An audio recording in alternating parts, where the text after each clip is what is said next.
Greetings, nerds. This is Senior Nerd. I'm your host, Sarah Belmont, and with me, as always, is our Mr. Producer, Will Polk. How are you doing tonight, Will? I am doing very well, Sarah. I'm just trying to figure out how you can distinguish closure and not caring from each other. But how are you doing? Okay, well, think about when you get a song stuck in your head. Mm-hmm. Is it that you care about that song, or is it that you just need to finish the song and then it'll no longer be stuck in your head, therefore you just want closure of having the song end? Yeah, but the problem is that song, it will continue to play in my head for a while. So I don't get any closure. I am Groot, and there's somebody else we have to introduce. Okay. I hope you're doing well. I hope you're doing well. Patricia, you're here too. Patricia. Hi. Hi. Yes, I'm here. You're here too. And to chime in on the closure thing, I think it's situational. There's different situations where you can care and where you don't have to care. Ooh, that's a good point. Ta-da! All right. I play the... you put the nail in that one. All right. Now, do you care about the nail? Oh, no, you don't have to you don't care have to care about the nail. No. Maybe if we just start with closure. Okay, so random topics tonight, people, and I didn't come up with these, and I feel really stupid about my first question during the pre-show now. But let's start with obviously something that Will wants to talk about, Star Trek. Yes. Just indulge me for a moment. So, big news. Muting my mic now. Big news this weekend. It was finally confirmed that Patrick Stewart is returning as Jean-Luc Picard in a new Star Trek series on the CBS All Access Network, and there was much rejoicing in the Star Trek fandom. I know I definitely did a couple make it so cartwheels after seeing that news yesterday, and I just looking forward to it. We've had a good renaissance with Star Trek with Discovery, and I think on our nostalgia trip that folks have been on for quite a bit lately, it's good to indulge in this little bit of nostalgia, bringing back Patrick Stewart, and he was. I think he's ready to see what new challenges the writers can bring to Jean-Luc. Yeah, Patrick Stewart. Yep. Just waiting for him to play. Oh, wait, no, he can't play Professor Xavier anymore because of what happened in Logan. Right. He ended out on a high. Logan was a good movie, y'all. Good movie. Talking about now bad movies or weird movies, or I have no idea what is going on in Marvel Universe anymore, but the second trailer for Venom dropped, and it had a lot of Venom. It had a lot of yes. Venom. I see what you did there. It had a lot of something. Patricia, what do you think about the second Venom trailer? Well, I haven't seen the first one, but I did watch the second one. I don't know. I found it very, it's coming out in October, and I thought it's very fitting for, Halloween. And It's really dark.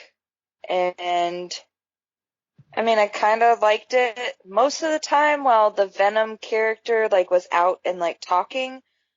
I couldn't understand what he was saying. I had to go back and rewind it to try to get what he was saying because I couldn't. And, his mouth doesn't move right. He's speaking through his teeth. I get it's supposed to be creepy, but I don't know what to make of it. I highly doubt I will go see it in theaters because I don't do scary movies in theaters. And this seemed a little bit more on the edge of, scary. No. No. But not, I don't know. Patricia, anyway. If I can see it in theaters, you can see it in theaters, okay? We know this. But, quick question. How much do you know about the Venom character? Literally nothing. Okay. Okay. So from that trailer, you would have never guessed that that's actually a Spider-Man villain. Oh, I kind of like vaguely remember knowing that at some point. Okay. Okay. She saw Spider-Man 3. 3. Yeah. Yep. Yeah. That's what happened there. All right. Exactly. And then forgot about it because it's awful. Yes. Yes. Oh, okay. So this is the bad part of the Spider-Man that came out? This The was black stuff? Yeah, this is the ooze. This is the symbiote. Oh, so they're making a new one? Yeah. A And new black oozy thing? Yep. Okay. Yep. See, Sony has no idea what they're doing anymore. They just know that Spider-Man has one of the best rogues galleries, and they're currently lending part-time Spider-Man to the Marvel Cinematic Universe. And although we still have Spider-Man movies, Sony still needs to use themselves. So they've started to try to introduce the villains of this universe without the hero. And that's where the logic is flawed. Very. Very, very flawed. But I will say the second trailer, well, the first trailer, when it came out in the spring, I was like, what the hell is this? The first full trailer, I was intrigued, but still not convinced about going to see this in the theater. This one actually moved me to the needle of, okay, I actually may plunk down a few bucks to go see this. I'm just that curious. I'm just that curious about it. It looked really cool visually. Like, the special effects brought me in, and that's the only, if I was to go see it in theaters, that would be the only reason that would make me want to go see it in theaters, is because the special effects look cool. Yeah. But it also looks scary to me, but that's just because I'm a chicken, about things. I just would want it to have, oh my God, why am I blanking on the subtitles? I would want it to have subtitles because I can never understand Tom Hardy when he talks. Yeah. That's just me. And I don't like his voice in this movie. I'm just gonna say it. Like, when he's not, I don't know if it's him doing the Venom voice or not. The Venom voice I'm fine with. But it's very disorienting when all of a sudden Tom Hardy is talking as Eddie Brock, and I'm like, what? This doesn't seem like the same person. And maybe that's on purpose, but it's very disorienting. I disagree with you, Will. I actually prefer the very first teaser to any of this stuff that I'm seeing, because I feel like now I've seen the movie. Well, of course. Yeah. Yeah. Yeah, it's going Batman v Superman trailer too, and we all know what happened with that. Yeah. Good point. So, Sarah, do you like Tom Hardy in other movies? Yeah, like Christopher Nolan casts him all the time. He just doesn't have a speaking part. No, he does. That was a joke. He didn't do much talking in Dunkirk, okay, but he also, I'm pretty sure, spoke a different language, but I could be wrong. It's been a while since I've seen that.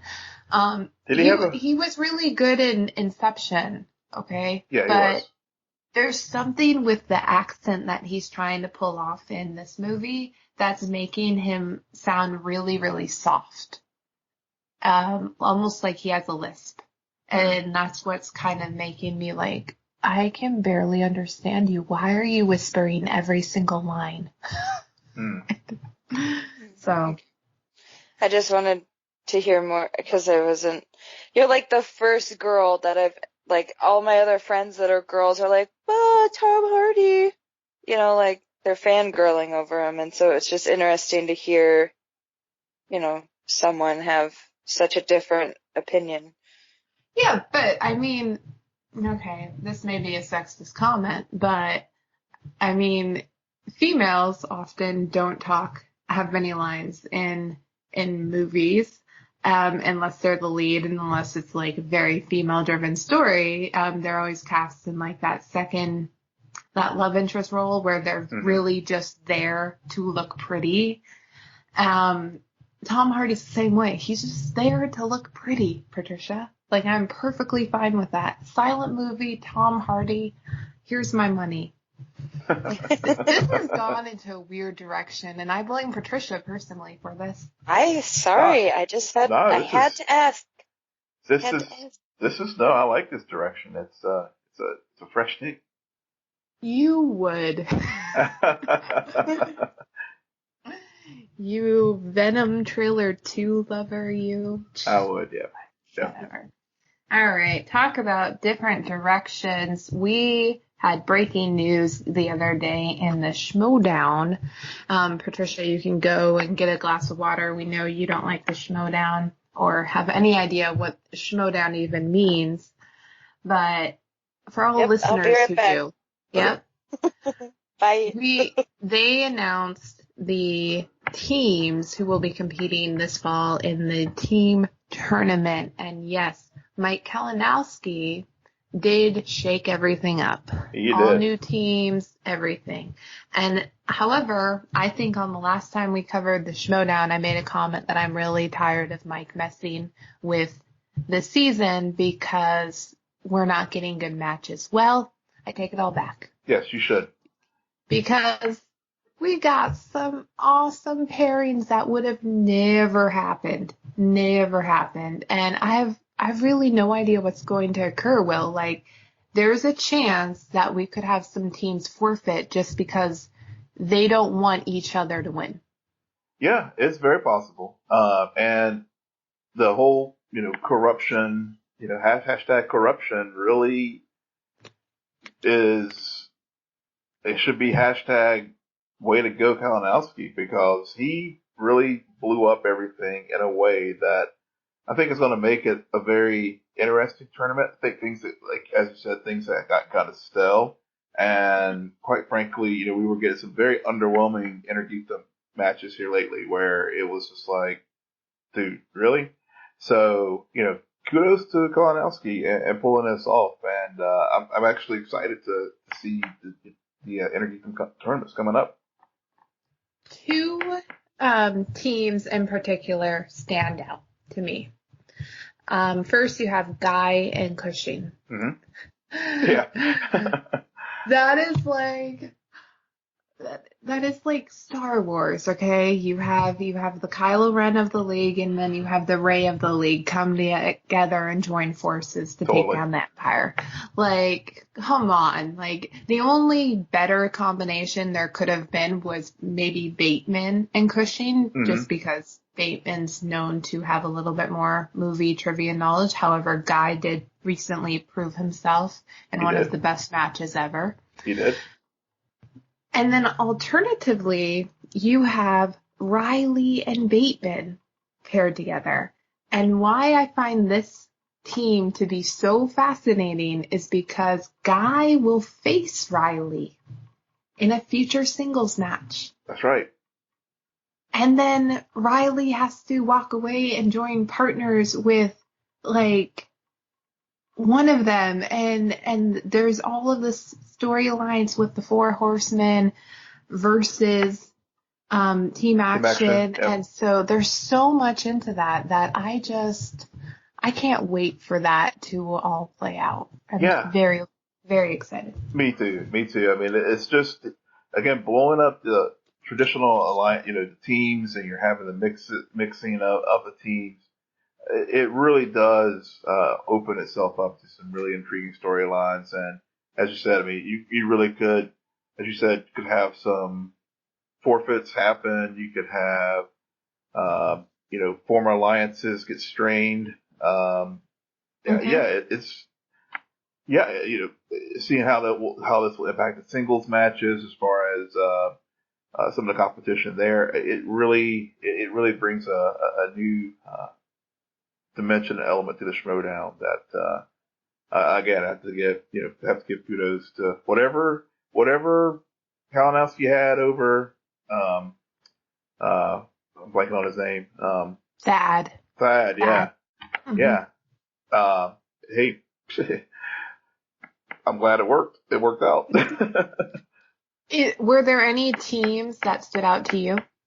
No, I think the ones you pretty much picked, were the ones that I feel the same way, about, I think the Cushing Guy team in particular, never in 1,000 years would they normally ever pair up. So that one was one that definitely, whenever you shared that with me, and then I also on the Facebook group saw the rest of the pairings. Yeah. That one was one that definitely stood out to me. Yeah. The only other one I want to mention is Clark Wolf and Drew McWeeny. Very interesting because Clark Wolf, I would argue, has a similar track record in this competition as Sam Levine, who is now retired. That's right. And Drew McWeeny's old partner. And so to have Clark Wolf, who she knows her stuff, but she is constantly getting the opportunities and just dropping the ball and not making it across that finish line, just like Sam Levine. So they could be a dark horse in this competition. And for Drew, he's got to earn his way back to that belt now. Yep. And I think he's also in the mindset of proving himself as, like, Sam didn't carry the team. Like, Sam was the double belt winner, first time ever in the league, but Drew McWeeny is no slouch. He's not. So that's another good team. So yeah, it's going to be fun, and look forward to breaking it down with you. Yep. And we go from corruption to mayhem as we're going to now focus all of our energy on breaking down the Cloak and Dagger season finale, Colony Collapse. I'm kind of underwhelmed by this episode, guys. Yeah. I don't know about you two. I don't know where your thoughts are, but Patricia, why don't you start us off? What were your overall thoughts on the season finale? I'm right there with you.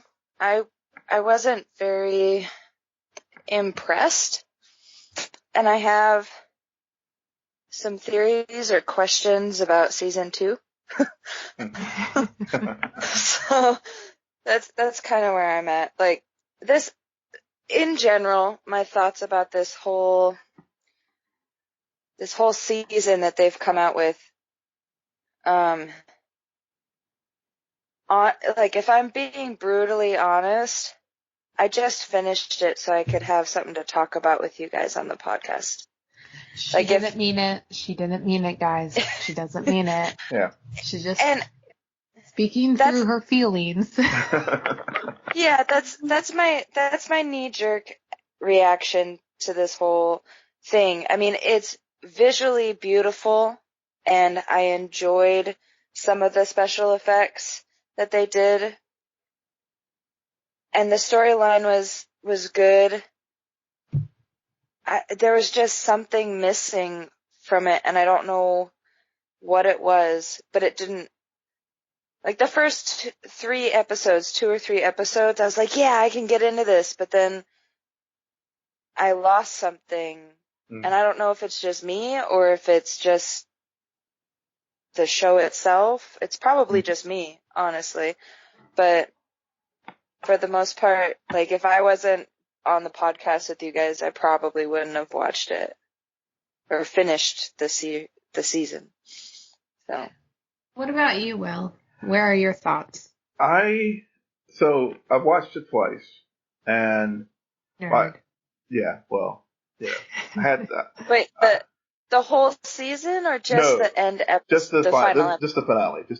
Not the whole season. Oh gosh, no, didn't have not yet. I probably will do a rewatch. I actually enjoyed the finale. I did think that, as far as finales go, it was pace wise, it was a little off from what we were building up to. I would agree with. I mean, if that's where you were feeling underwhelmed, maybe that was it. Because at first, the way the story started out, and you had the music, you had Olivia, cover of the Styx song, Come Sail Away.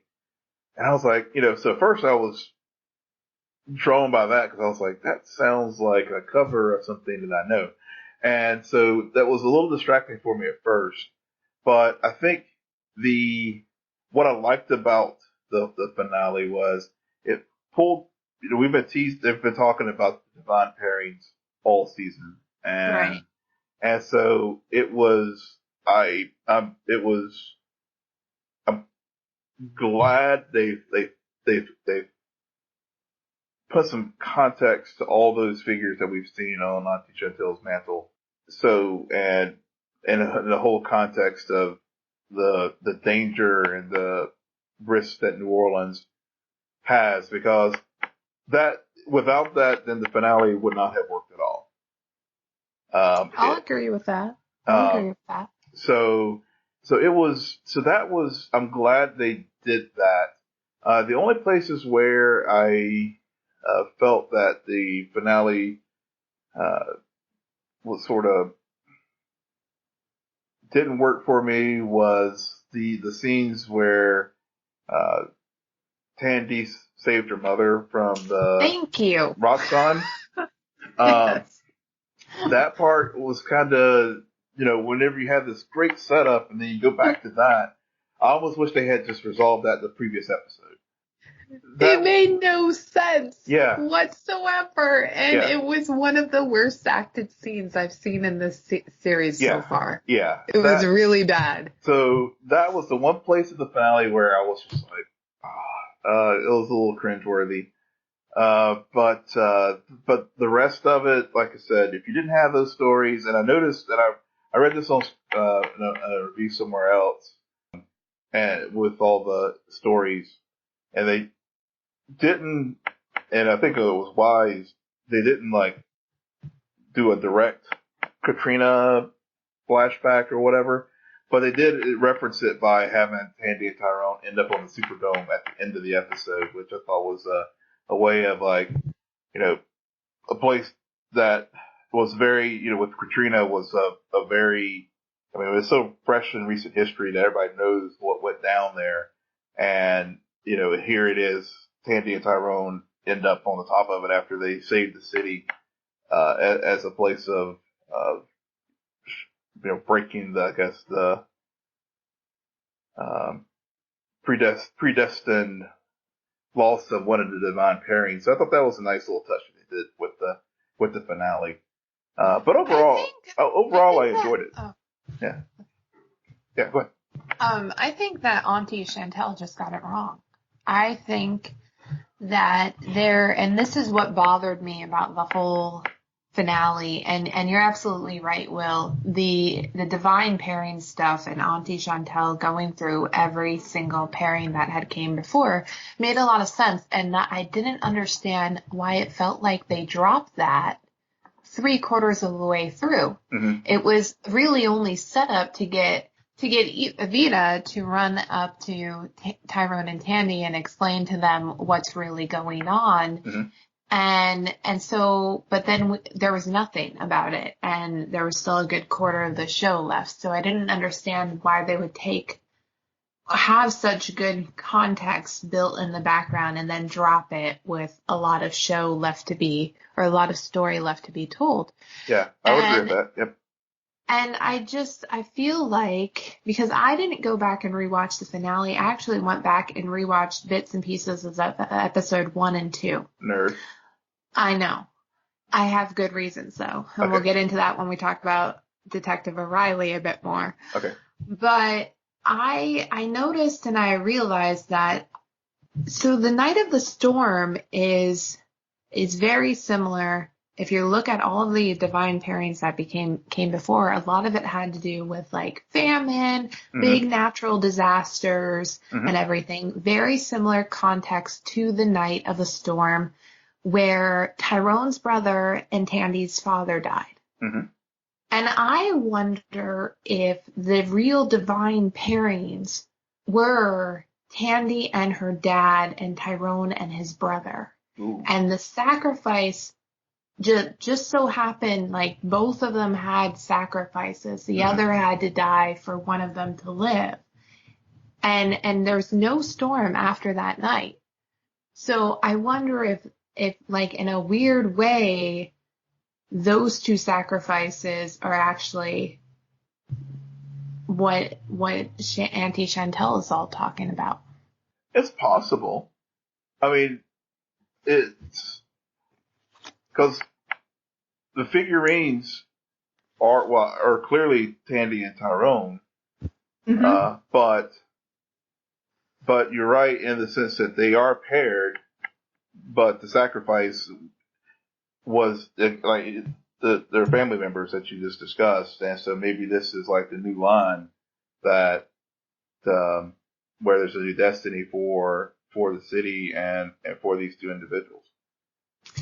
Yeah, and I also think that part of the reason why Tandy and Tyrone survived that night had to do with the force or the power that Roxanne has been drilling for, which is supernatural. It's not natural. And I wonder if everything that Auntie Chantel was talking about had to do with like a lot of natural, and then there was a sacrifice, and that's just what appeased the gods, so to speak. Yeah.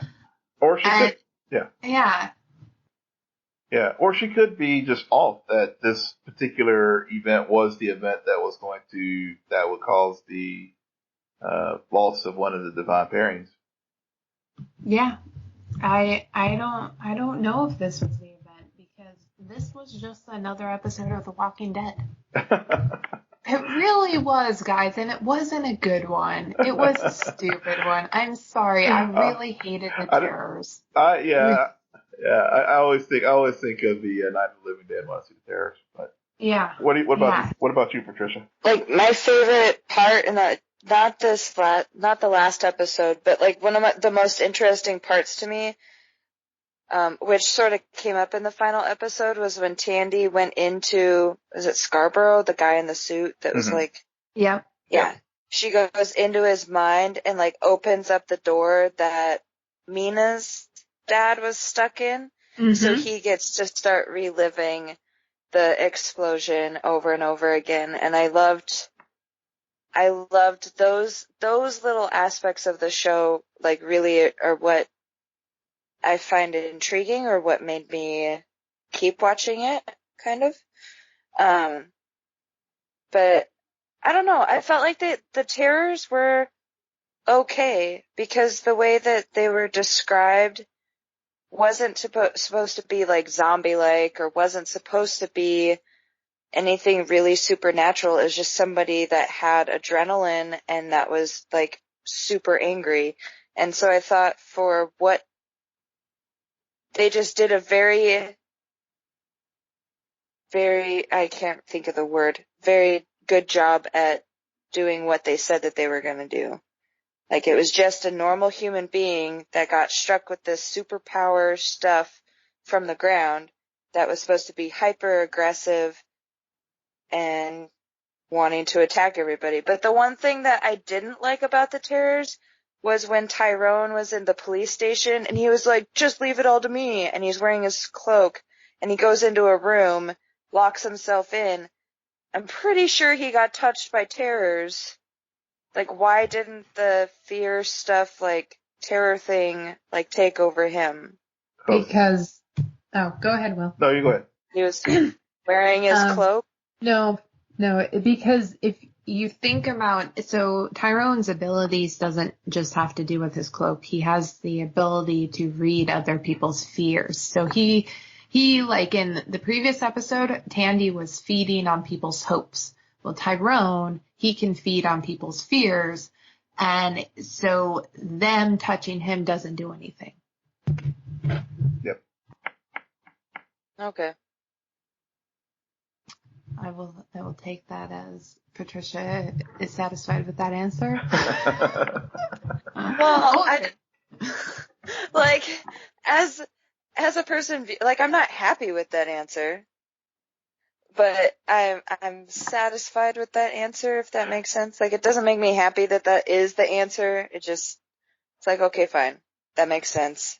Yeah, I just wish it was something a bit different. I was more mad that the cloak was getting destroyed because Tyrone spent a lot of time on that, and so did his brother. And I'm like, oh my god, it took us forever to get that cloak. Now you're just gonna rip it all up? What the heck? Yeah, I had that same feeling, but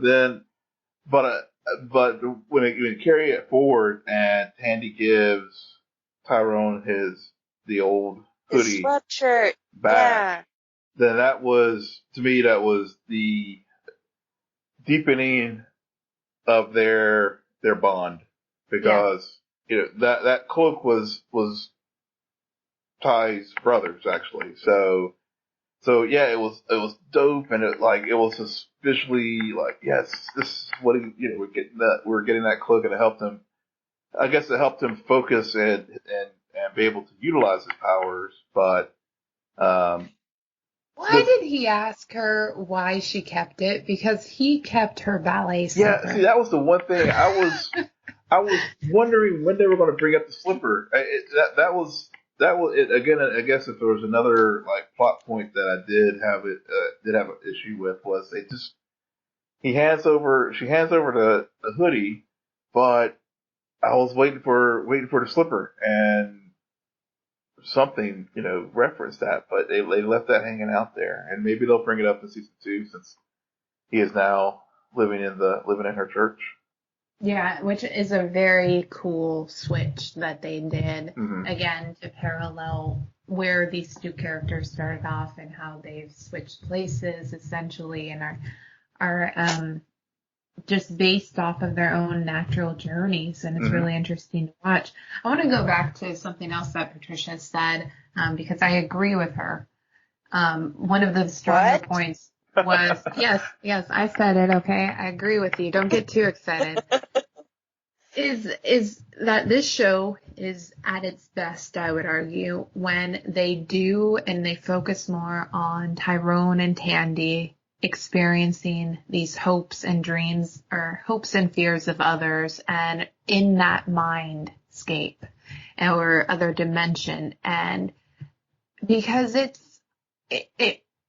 allows the show to be a comic book show, which Mm-hmm. without letting it not get ungrounded, because when they're in the real world, the show and the issues that are brought up are very much grounded in reality, everyday situations, things that current teenagers are dealing with, things that just everybody is dealing with in their own regards.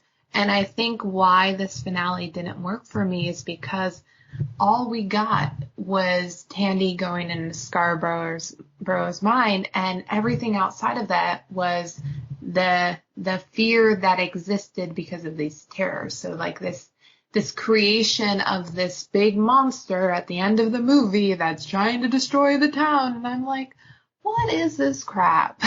Yeah, but I think, it still touched on a lot of those grounded issues, though. When it starts out, Ty's on the run for being a cop killer, and and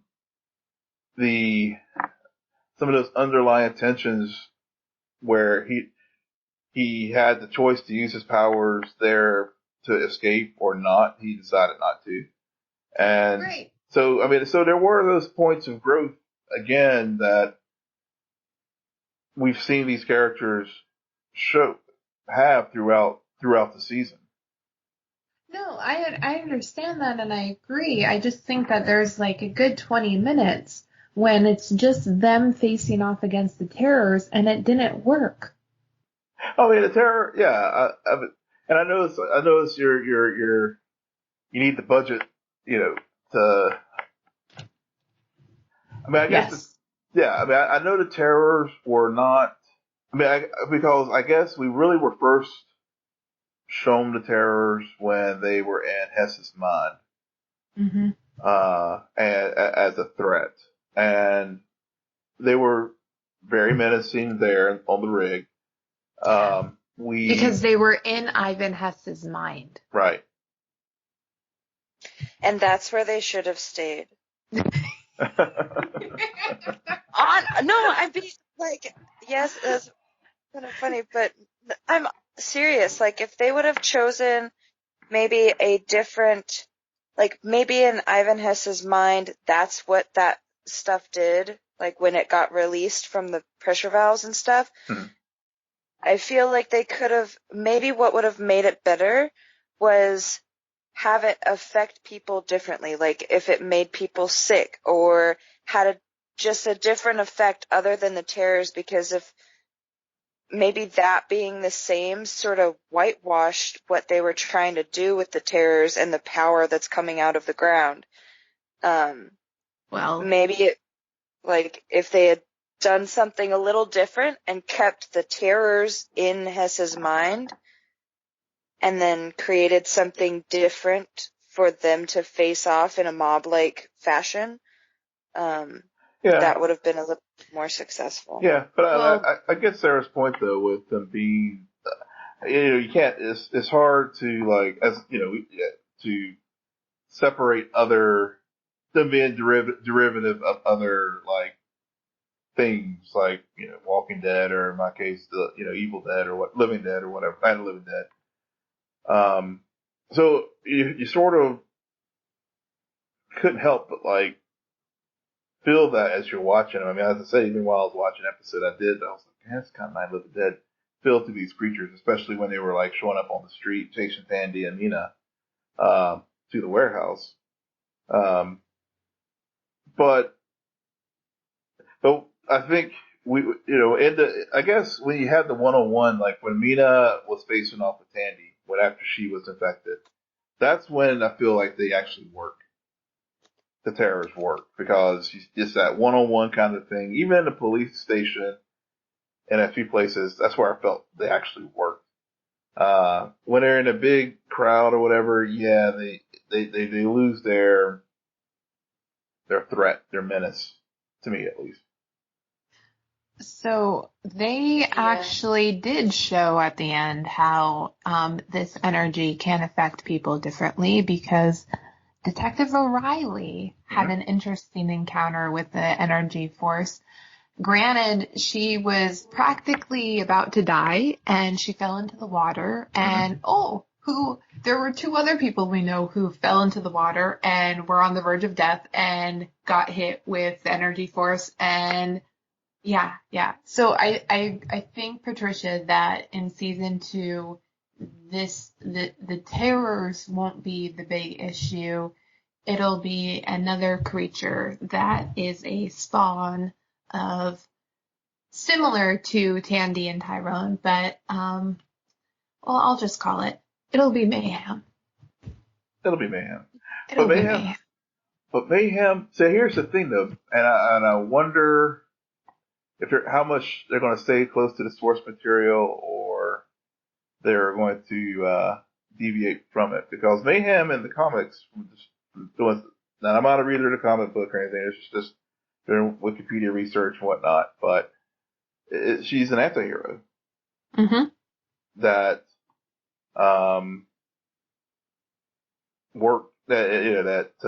that has helped Tandy and Tyrone in New York. So it'll be interesting. I wonder. I mean, Connors is gone, but I wonder how. Well, he's temporarily. He's in a pocket dimension somewhere, or I guess it's called the Dark Force dimension in the Marvel land. But is he going to become Negative Man? I don't know. But he's tucked away in somewhere in Ty's darkness, in the Dark Force dimension, which I'm sure they'll touch on in season 2, because we saw Ty in that door with the black ooze coming out, so that's clearly the place where he taps his powers to get it from. So we will get some. I'm sure we'll get some deeper explanation as far as how he utilizes the Dark Force, and Connors being stuck there and probably being driven mad. But I just wonder, like with O'Reilly, whether she will, eventually be a villain to them, but eventually, because she's already established this relationship with Ty and Tandy, helping them out with various things, with Tandy early on in the season with the attempted rape, Ty with helping apprehend Connors, she'll eventually come around to be on their side. But, but in an anti-hero kind of way.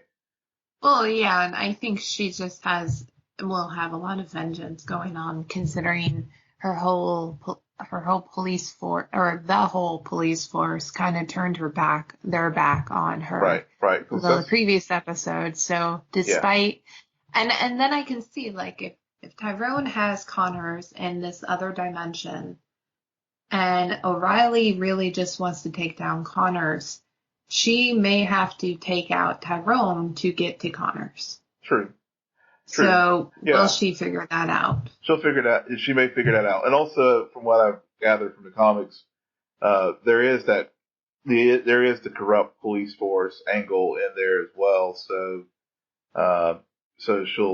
I'm sure they'll play that up some too, because as we saw throughout the season, especially with the, murder of Fuchs. And something else that's interesting about Mayhem is that the character in the comic books has talon-like fingernails. Mm-hmm. And the first shot of Detective O'Reilly is of her fingernails. Mm-hmm. Thank you very much, people. That's all we have. And she squishes a bee. No, she doesn't. Yes, she does. Mina does. Yeah, Mina does. That's somebody else. No, when O'Connor's, or what's her name, O'Reilly comes out of the water, they show a close-up of a flower where the bee is landing on the flower, and she reaches out of the water and smashes it. Right. I'm talking about it in the very, second episode where we see Detective O'Reilly. Oh, I thought you meant the final one. No. Never mind, just kidding. But she does crush a bee when she's coming out of the water in this final episode. You know what also I noticed? There were these fireflies in the first 2 episodes that suddenly disappeared and I guess were replaced by bees, and I'm still kind of confused as why. Yeah, I remember being very confused by the fireflies after the car crash. Yeah. They were supposed to mean something, and I don't know if they just forgot about them or something. Maybe they'll show up more in season 2. Yeah. Maybe they were like the early manifestations of the energy. Maybe there was like a byproduct of that. They were just oozing off from that energy that was brewing under the city. Maybe. Patricia, you mentioned that you had some theories. Did you want to drop any? Oh, no, I just have questions. Ask away. So, when Tandy and Tyrone are in the core in this end, and they decide to hold hands, so their powers, I don't know, so the bad stuff gets absorbed by them, but they have, but that's, the source of their power, because it was the same colors. What happened? That's my question. I understand that they sort of absorbed the power and it, dispersed, and then everybody that was a terror turned back into a normal person. We haven't seen that yet, really, but that's what is assumed. Yeah, the showrunner confirmed what actually...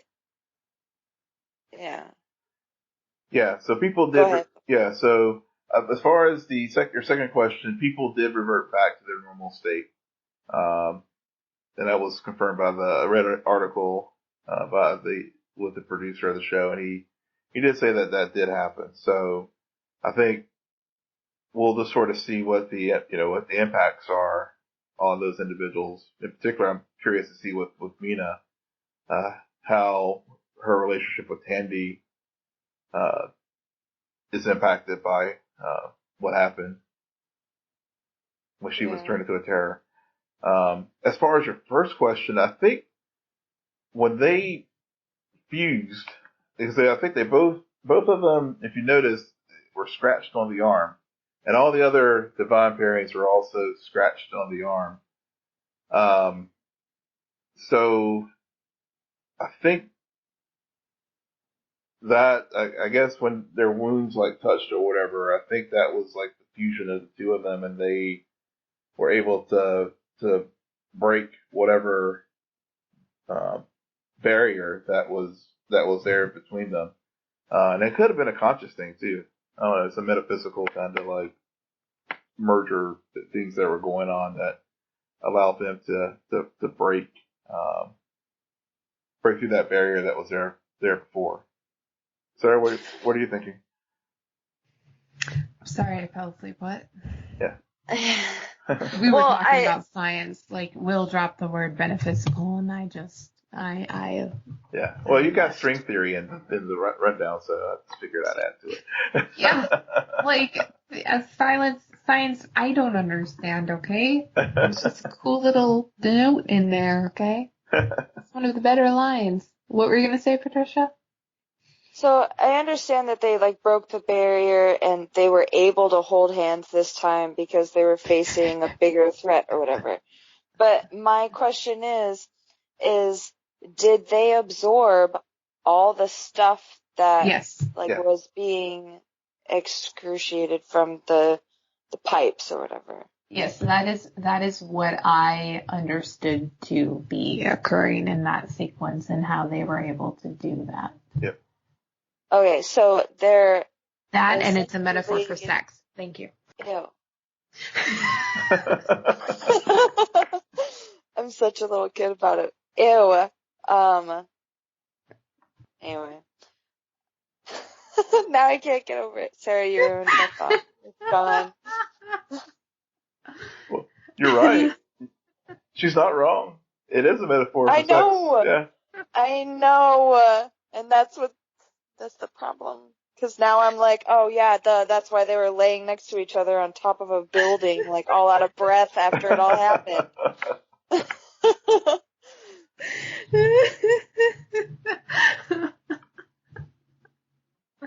Oh man. Any other questions you want to answer? It's all going to go back to sex now. No, I'm good now. Well, it does all go back to sex. It does. They've teased it all season. Will, you're not helping. My thing is I want to know what happens when, oh crap, what's her name again? The girl that is in high school that was like dating Tyrone for like, Avita, yeah. Avita. He didn't like immediately go like, hey, no one died.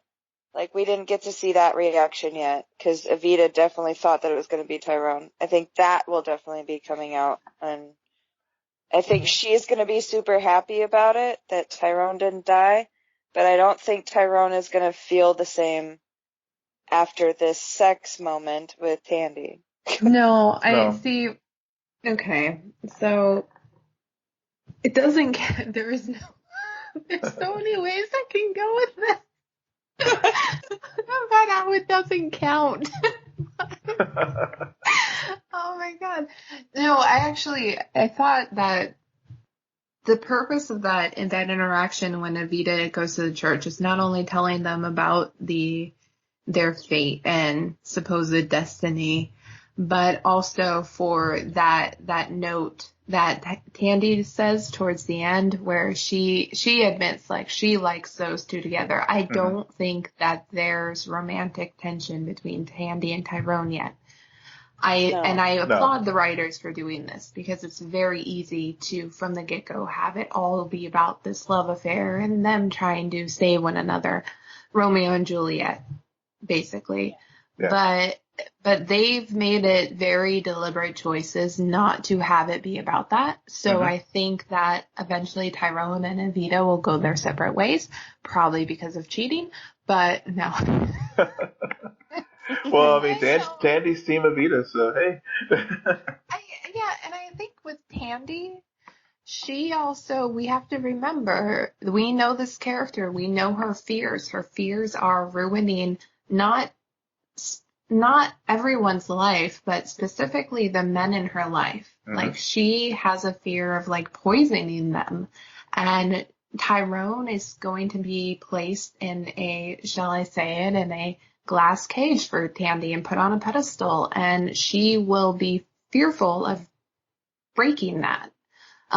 So how their romance blooms, I don't know, but I think it's just platonic, even though they did exchange some stuff, exchange some energy. Exchange, yeah. This is all Patricia's fault, by the way. She brought it up. Excuse me. It's not my fault. I was asking an innocent question and you had to just darken it with your dark things. They're real No, things. I really like that they don't have a love interest between Tyrone and Tandy. Mm-hmm. I enjoy, like, I'm totally on board with that. They could keep it that way for whenever, however long the show is going to be on for. But, like, that's fine. I just don't think that Evita is going to have the same reaction that she wants out of Tyrone when they see each other next. Interesting. I think she'll be. I think there's still, as we've touched on, I mean, there's still that platonic nature between Tandy and Tyrone that, even though we all know where it's destined to go, they clearly haven't figured that out yet. We saw some, I guess it was around episode 6 or 7 where I think they had that little intimate moment on the phone where we thought they were going there, and then the next episode it was like, oh no, we're they teased us, and then they went back to a very adversarial stance on things that happened with them and some of their choices. And it had, I think that was the regression episode was either immediately after that or the one maybe 2 episodes from that point. But they're going to drag. I mean, they're right as you said, they are rightfully dragging this out because if they rush it, then yeah, where do you go after they become a couple other than going into CW melodrama? And we don't. There's plenty of that on the CW. We don't need to bring it over to Freeform. Yeah, well, Will obviously hasn't seen Pretty Little Liars, which used to be on Freeform. Yeah. No. I try. I try to stay away from melodrama as much as I can. I get enough of it on. Yeah, it's just it's also that these two characters, they're on their own journeys, and again, a lot of the season was structured around each Tyrone's independent journey away from Tandy and Tandy's independent journey away from Tyrone, and yes, they crisscrossed and overlapped, but that was a part of how they were able to make peace with floor. And so I think that next season it's going to be about, now that they've accepted the powers that they do have, these abilities, and they're going to test some limits. But I don't think that they'll be testing each other anytime soon. Oh my God. We see where your mind's funny. Yeah, we see where your mind's at today. Sorry, what? So we see where your mind is today. Yeah. Finish Again, class, it's all and you have Patricia's fault. too much time on your Patricia's hands, fault. and you just I'm going to title this episode, All Patricia's Fault. What are your theories, other than lack of any hookups between them, for season 2?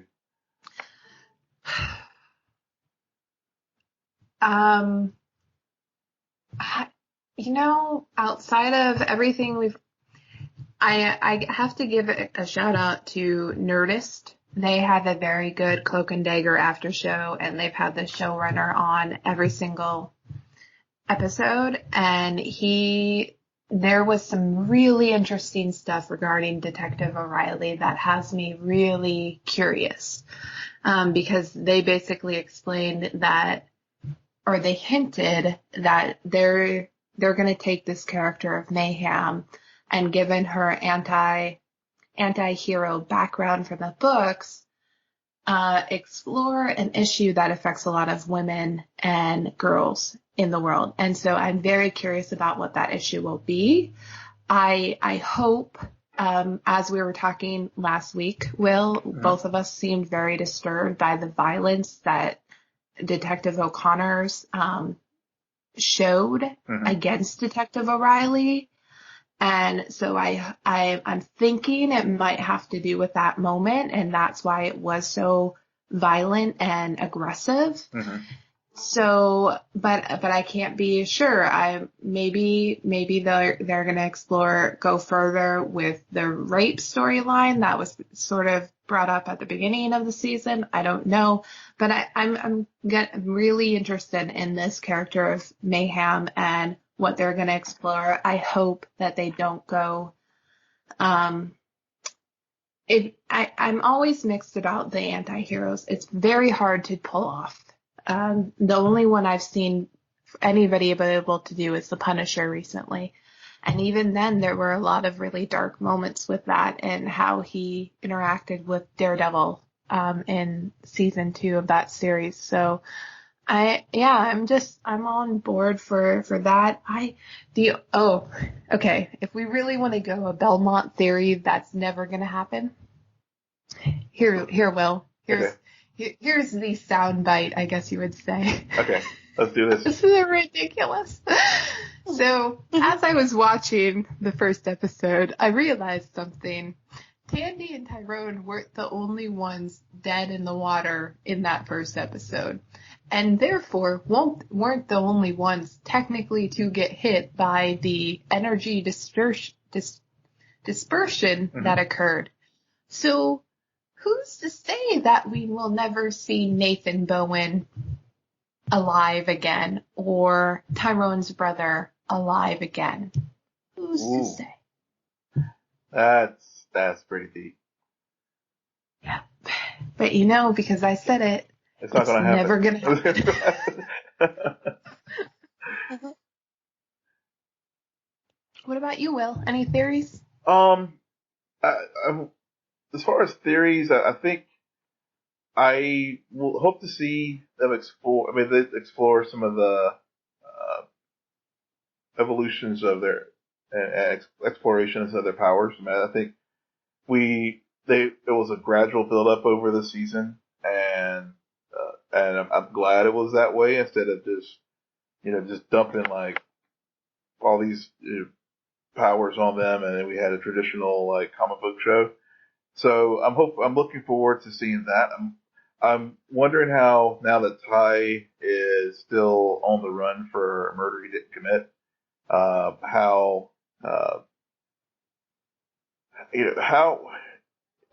there was some scenes there in the show where he, his father had basically like, look, I believe you, didn't do anything wrong, but again, touching on some of the socioeconomic and racial issues that they, have not been shy about addressing at all this season, and how that will, impact Ty's journey as he tries to clear his name from him being wrongly accused of detective murder, and then also how they explain what happens to Connors. I'm looking forward to that, and I'm just hoping that we get to see Ty wherever he's tucked the Connors away, interacting with him and using his fears against them to torment him for killing his brother. So there's those issues, and then also seeing what happens with Tandy and Mina, especially that Mina offered her the job. and they had that moment with Scarborough and a nice, little hat tip of the Starks and the Rands.